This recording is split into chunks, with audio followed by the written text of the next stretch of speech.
What's going on, guys, and welcome back to another video. So today we're going to talk about stimulus. And the reason why we're going to talk about stimulus is because many different groups and lawmakers are now asking for additional relief for the American people because we are now suffering through many different problems, some of which I will address in today's video.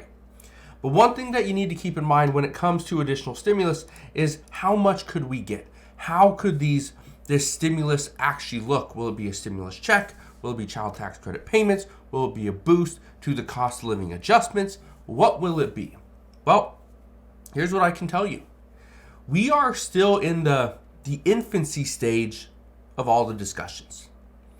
One of the reasons why is because there's an election next year. We are about 1 year away from a presidential election. We don't know if President Biden is going to be the one, standing up against, former President Donald Trump. Who knows? We don't know who the final two are going to be. But here's what I can tell you. There's going to be promises made over the next year. And these promises are going to play a pivotal role as to who the next president is going to be. Also, who has control over the House of Representatives and who has control over the Senate. So let's get right down to it. Will the American people be overlooked right before this election? I think the answer is yes. And I don't know your thoughts, but let me explain why. Many lawmakers are considering additional stimulus, and it's because of all the problems that we are currently experiencing within our economy. For instance, let me just give you a quick little picture here.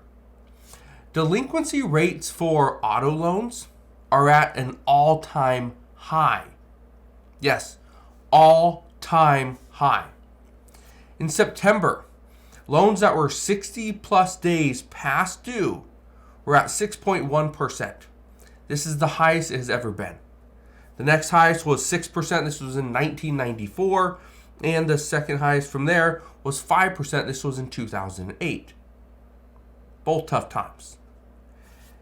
We also know the average car payment is $740 a month, and experts say they anticipate the delinquency rates are only going to get worse.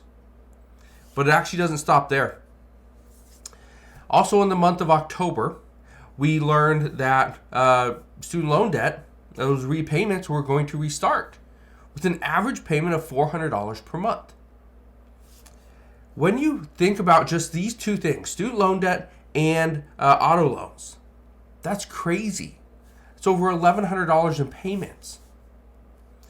But think about this, because you're probably, I know a lot of people were saying to me yesterday when I was talking to them, was if you knew you had a $400 payment coming due, you weren't going to buy a car that was going to make you have to pay $800 a month.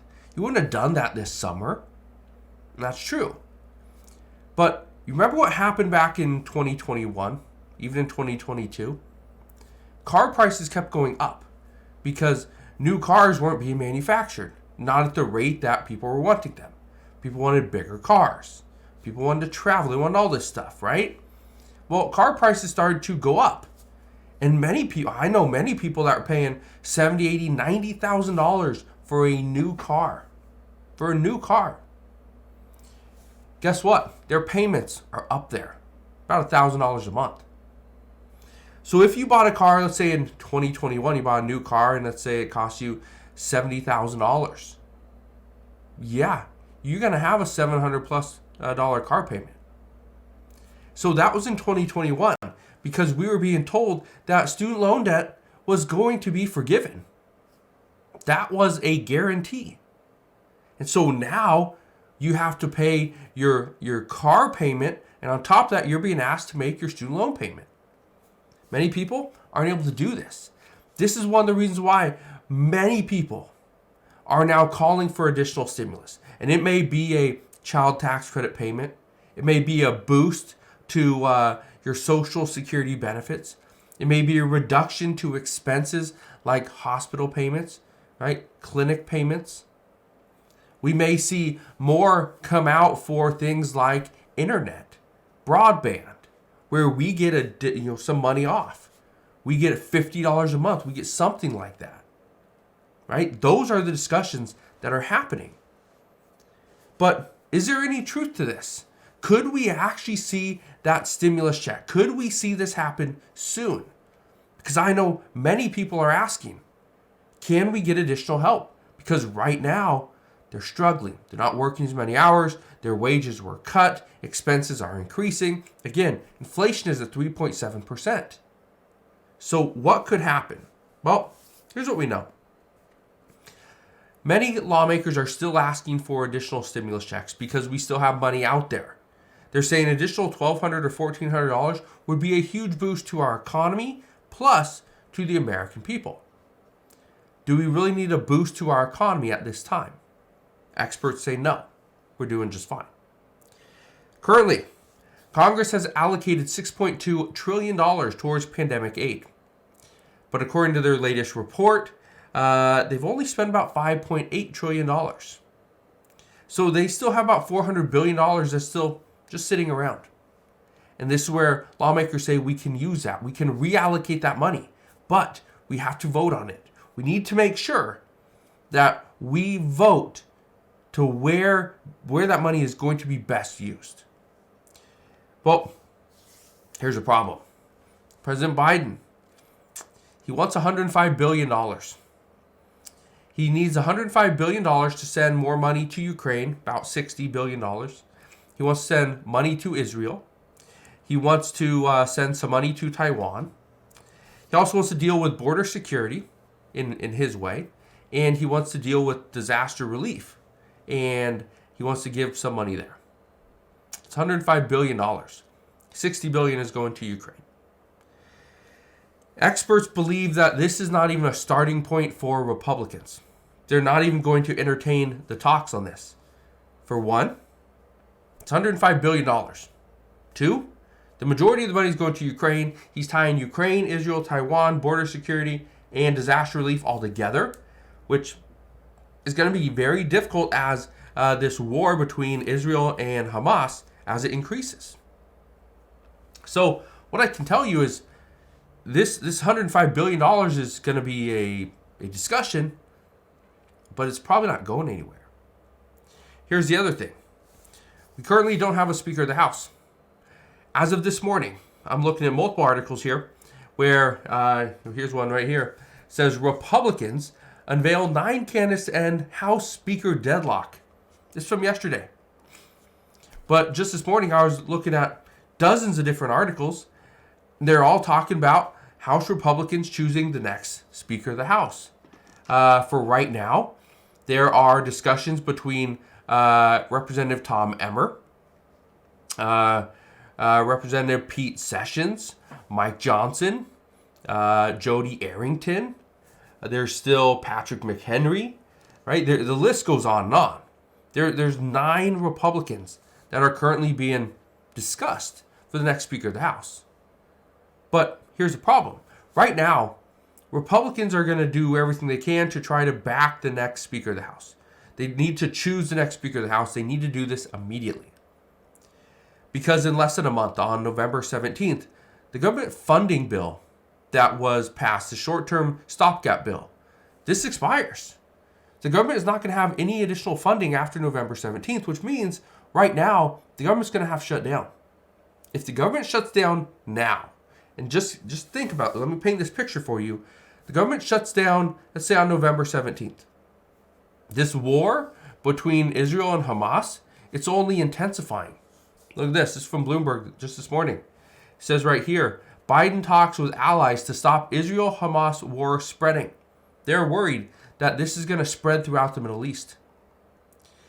If it spreads throughout the Middle East and the United States has to get involved more than what we've already done, this is going to be devastating, especially if the U.S. Congress cannot agree to the next government funding bill, which means military personnel are going to be deployed or whatever. And if they are, they do not get paid. They don't get paid until the government funding bill gets passed. So then we're asking people to go to war without getting paid, with no compensation. Yes, they would be paid in back pay, but that would be later on. This is the reason why many lawmakers say we need additional stimulus. We need money to go to the American people, to know that they support us. We are here. But here's the truth.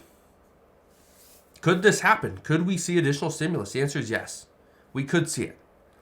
Is it likely? No. It's highly unlikely. And it's highly unlikely because the Federal Reserve needs more pain in our economy. If we have more pain in our economy, we can see the inflation come down to 2%. If inflation comes down to 2%, then eventually we could start to cut interest rates. Once we start to cut interest rates, businesses can start rebuilding, right? The economy will start booming. Housing prices will probably go up, but interest rates will come down, which then, more people can afford a home. Interest rates for a 30-year fixed rate mortgage are over 8%. It's the first time in decades. There's a lot of problems happening right now. Okay, the Federal Reserve is okay with additional pain in our economy. They would be fine with that. If inflation came down to the 2% mark, which is what we want, well, we can't have wages continually going up. We can't have more people going and getting jobs. We just can't have it. And we can't, as the American consumer, can't continue to spend money the way we have been, which is a problem because we're almost in November and this will be the peak time for holiday shopping. So, the one thing I can tell you is, are the American people going to be overlooked before the election? Are they going to be overlooked? I believe so. Are the promises going to be made for the American people? I believe so. Are we going to see additional stimulus? We're going to see additional discussions. We will see some help. I just don't know to what extent.